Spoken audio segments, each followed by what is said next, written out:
குடிசை பகுதியற்ற நகரங்கள் திட்டத்தின் கீழ் தமிழகத்தில் 10,000 அடுக்குமாடி குடியிருப்புகள் கட்டப்படும் என்று சட்டசபையில் முதல்வர் ஜெயலலிதா அறிவித்துள்ளார்.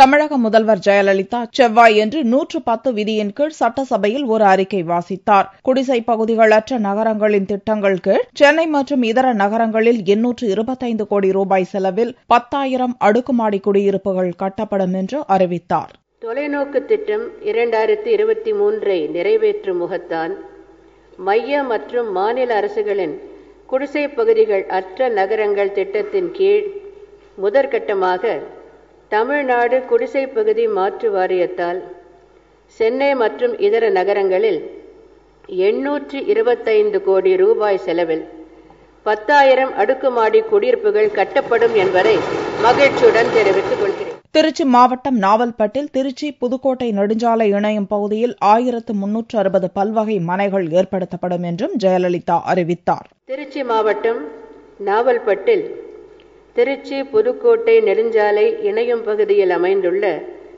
68.82 ஏக்கர் நிலப்பரப்பில் 20 கோடியே 53 லட்சம் ரூபாய் செலவில் அனைத்து வசதிகளுடன் கூடிய 1360 பல்வேறு வகை மனைகள் ஏற்படுத்தப்படும் என்பதை மகிழ்ச்சியுடன் தெரிவித்துக் கொள்கிறேன்.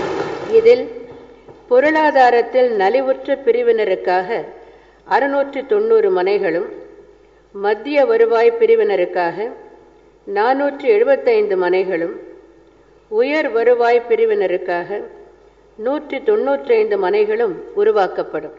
இவை தவிர சென்னை நொச்சிக்குப்பத்தில் 48 கோடி ரூபாய் செலவில் 534 அடுக்குமாடி குடியிருப்புகள், 10 புராதன நகரங்களுக்கு தலா 10 கோடி ரூபாய் மானியம், சென்னை மறைமலை நகர் புதுநகர் திட்டப்படி கடம்பூர் கிராமத்தில் 222 ஏக்கரில் தன்னிறைவு பெற்ற குடியிருப்பு பகுதி உள்ளிட்ட அறிவிப்புகளையும் ஜெயலலிதா வெளியிட்டார். மேலும் சென்னை கோயம்பேட்டில் அடுக்குமாடி அலுவலக கட்டடம், 7 இடங்களில் சுரங்க நடைபாதைகள், வேளச்சேரி ரயில் நிலைய வளாகத்தில் 40 கோடி ரூபாயில் வணிக வளாகம் அமைக்கப்படும் என்றும் முதல்வர் ஜெயலலிதா அறிவித்தார்.